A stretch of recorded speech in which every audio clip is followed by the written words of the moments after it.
أهلا بيكم أصدقائي ومتابعيني الأوفياء. لو أول مرة متابع لقناتي لا تنسى دعمنا بالضغط على زر الاشتراك والضغط على زر الجرس ليوصلك كل جديد، ولايك وشير للفيديو عشان يوصل لأكبر عدد. أهلا بيكم في حكايات غادة. 10 فنانات حققوا أرقام قياسية في عدد الزيجات، اتجوزوا من رجال أعمال، أمراء، سياسيين، عانوا من الخيانة، من الإهانة. صاحبة الرقم القياسي في عدد الزوجات ماتت وحيدة. صلوا بينا على النبي ويلا نبتدي حلقتنا. فنانة ميرفت أمين. ميرفت أمين هي واحدة من جميلات السينما المصرية، اتجوزت 5 مرات. أولهم كان سنة 1970 من المطرب السوري موفق بهجت، اللي بعد زواجهم سافر لبنان، هناك اتقبض عليه في قضية مخدرات، اتحبس، بعدها طلبت منه الطلاق. بعدها اتجوزت من عازف القطار الشهير عمر خورشيد، لكنها طلبت الطلاق منه بعد ما عرفت انه كان بيخونها مع ملكة جمال الكون اللبنانية جورجينا رزق. بعدها اتجوزت من الفنان حسين فهمي، أنجبت منه بنتها الوحيدة منة الله. بعد الطلاق اتجوزت المنتج الفلسطيني حسين القلاق. بعدها اتجوزت من رجل أعمال مصطفى البليني. بعدها كان بيطلع عليها إشاعات من وقت للتاني إنها اتجوزت، وإنها دايما كانت بتقول إنها بتنفي، وكانت بتتضايق من الإشاعات دي. مريم فخر الدين. اتجوزت مريم 4 مرات. أولها كان المنتج محمود ذو الفقار، اللي كان فيها أكبر منها ب21 سنة. استمر الزواج 11 سنة، عانت فيهم مريم من الضرب، الإهانة، الغيرة بالجنون، طبعا غير البخل الشديد اللي كانت بتعاني منه، ده حسب تصريحاتها في أكتر من برنامج تلفزيوني. مريم كانت بتطلب من المنتجين إنهم ما يكتبوش أجرها الحقيقي في عقد الأفلام عشان تقدر تحوش من ورا. أول ما حوشت 40,000 جنيه، وده كان رقم كبير في الزمن ده، انتهزت فرصة سفره واشترت شقة وانتقلت فيها. بعدها طلبت الطلاق من محمود ذو الفقار. بعد الطلاق اتجوزت مريم مرة تانية بعدها ب3 شهور بس. اتجوزت من الدكتور محمد الطويل، اللي اتعرفت عليه بالصدفة وهي بتكشف في مستشفى المؤسسة في اسكندرية. استمر الزواج بينهم 4 سنين. حسب كلام وتصريحات مريم، هي عاشت معاه أيام صعبة جدا بسبب ضيق الحالة المادية، لأنه كان شرط عليها قبل الزواج إن هي تعتزل الفن. بعدها استغلها ماديا، كان بيعتدي عليها بالضرب. بعد ما اتطلقت منه بسنة اتجوزت من المطرب السوري فهدي بلان، بس الجواز ما استمرش كتير. كان آخر أزواج الفنانة كان شريف فضالي، اللي كان أصغر منها ب10 سنين. الفنانة لولو صدقي 10 أزواج. اشتهرت لولو بتقديم الشخصيات الشريرة في أعمالها السينمائية. لولو اتجوزت 10 مرات، منهم محمد راغب، أشهر رسام الأفيشات في الأربعينات ومصور سينمائي أمريكي شهير، أشهر إسهامه عشان يتجوزها. كمان شاب ثري اتطلقت منه 3 مرات، بعدها اتجوزت محلل عشان تقدر ترجع له تاني، وشاب إيطالي ورسام فرنسي ورجل أعمال أرملي. فنانة سهير رمزي اتجوزت 11 مرة. أولهم كان الملحن الكبير حلمي بكر، اللي اتجوزها وعمرها 16 سنة. انتهى الزواج بعد سنة بس من جوازهم، كان بسبب إصرارها لدخول عالم الفن والسينما، وهو اللي كان رافض. بعدها اتجوزت من رجل أعمال غير معروف، اتطلقها بسبب غيرته الشديدة عليها. بعدها اتجوزت الفنان السوداني إبراهيم خان، بعدها من الأمير خالد آل السعود. واتجوزت الكويتي محمد الملا، اللي طلقها بسبب مشاهدها الجريئة في فيلم المذنبون. بعدها اتجوزت رجل أعمال سوري، بعدها من رجل أعمال يمني، وبعدها الفنان محمود قبيل، وبعدها رجل أعمال بورسعيدي سعيد متولي. بعدها اتجوزت من الفنان فاروق الفيشاوي، اللي طلق الفنانة سمية الألفي أم أولاده عشانها، واستمر زواجهم 5 سنين، اتطلقوا فيها 3 مرات. أما آخر أزواجها كان رجل الأعمال علاء الشربيني، والحمد لله الزواج مستمر لحد الآن. الفنانة غادة عبد الرازق اتجوزت 12 مرة.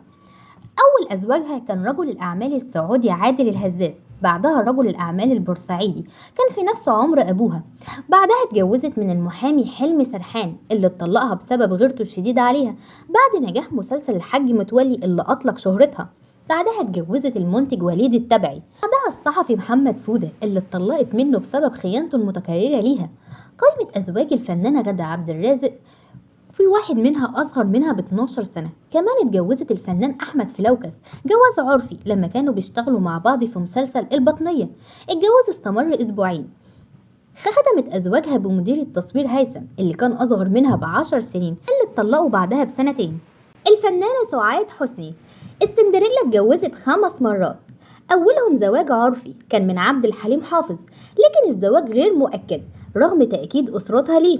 المؤكد في قائمة أزواجها كان المصور والمخرج صلاح كريم اللي استمر سنتين تقريبا. بعد الزواج من المخرج اتزوجت مرة تانية من المخرج علي بدرخان، واستمر الزواج 11 سنة. في نفس السنة اللي اتطلقت من علي بدرخان اتجوزت زكي فطين عبد الوهاب، كان ابن الفنانة ليلى مراد والمخرج فطين عبد الوهاب اللي كان وقتها طالب في آخر سنة في المعهد السينما. اتطلقت منه لأن الزواج كان بعدم رغبة أبوه وأمه. على العموم الزواج ما استمرش لغير كام شهر. اتجوزت بعده من السيناريست ماهر عواد، وهي اللي ماتت وهي على ذمته. بالرغم انها اتجوزت اكتر من مرة بس ملبستش فستان فرح ولا عملت فرح. وكمان بالرغم من تعدد عدد حملها الا انه كان بينتهي في الاخر بالاجهاض، وده كان السبب الرئيسي بانفصالها هي والمخرج علي بدرخان، لانه كان عاوز يبقى عنده ولد. الفنانة والراقصة فيفي عبده. عدد ازواج فيفي غير معروفين، احيانا لما كانت بتطلع في البرامج بتقول 5 6 7، ما حددتش بالتأكيد هم كام زوج، ويمكن يكون اكتر من 7. اللي متأكدين منهم انها اتجوزت مرتين بشكل رسمي، هما اللي خلفت منهم بناتها عزة وهنادي. الباقي زواج كله عرفي. كمان هي صرحت في برامج كتير انها ما عندهاش مانع ابدا من الزواج العرفي. الفنانة صباح جانيت جرجس المشهورة بالشحرورة، من أجمل الأصوات الوطن العربي، من جميلات السينما. صباح اللي عاشت لعمر 87 سنة، دخلت الفن وعمرها 18 سنة، اتجوزت 9 مرات. تعتبر هي من أوائل الناس اللي استخدموا عمليات التجميل في أول ظهور التجميل.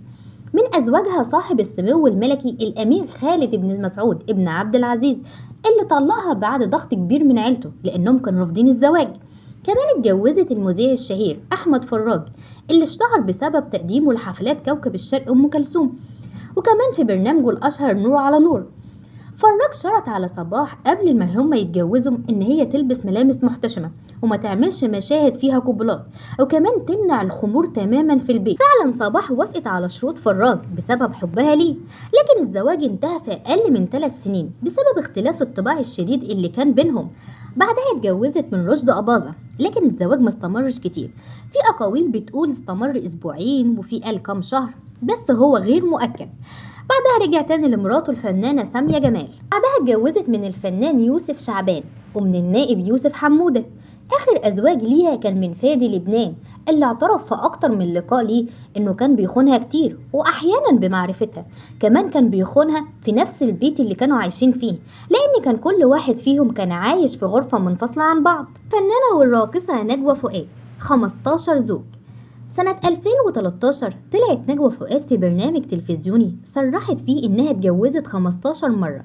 أغلبية الأزواج مش معروفين، لكن أزواجها منهم الموسيقار أحمد فؤاد حسن قائد الفرقة الموسيقية اللي كانت بتعزف في حفلات عبد الحليم حافظ. سبب رهان على إزازة كازوزة بين 2 أصحاب اتراهنوا على إنهم هيقدروا يخلوا الفنان أحمد رمزي يتجوزها، وفعلا اتجوزها، لكن انفصلوا بعد فترة صغيرة. بعدها اتجوزت عرفي من رجل أعمال صاحب توكيل منصور شوفوني الشهيرة، واللي أولاده دلوقتي يعتبروا من قائمة أغنى أغنياء الأرض. اتجوزت من رجل الأعمال زي فايز الطراد وسامي اللاهندي، والكويتي محمد العلا، واللبناني سامي الزغبي، والمطرب الشاب عماد عبد الحليم اللي هو عم أنغام، بس اشترطت عليه إن العصمة هتكون في إيديها، وفعلا استخدمتها في الطلاق منه بعد ما اكتشفت إدمانه للهيروين. كمان صرحت في برنامج تلفزيوني إنها اتجوزت من الفنان رشدي أباظة عرفي، بس بيكون على الورق ما حصلش دخلة. كان آخر أزواجها اللواء محمد السباعي. الفنانة تحية كاريوكا 17 زوج. تحية من أشهر الفنانين في تاريخ مصر، بدأ مشوارها الفني بعد هروبها من بيت أخوها الغير شقيق بعد معاملته السيئة ليها من ضرب، تعذيب، حلق شعرها عشان يستولى على ميراث أبوها. أبوها كان تاجر قوارب، كان مقتدر ماديا، اتجوز 6 مرات بس مات وعمر تحية 4 سنين. تحية مواليد 1915، حققت أكبر رقم قياسي للزواج بين الفنانين، اتجوزت 17 مرة. من أزواجها كان ضابط أمريكي اسمه ليفي، أعلن إسلامه وخدها معاه أمريكا.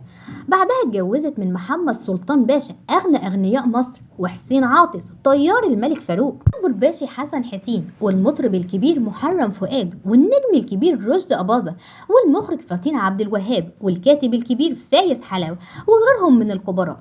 تحية انفصلت عن آخر أزواجها قبل وفاتهم ب10 سنين عشان تعيش سنواتها الأخيرة وحيدة، كانت بتعاني من وضع اقتصادي صعب ومرض شديد.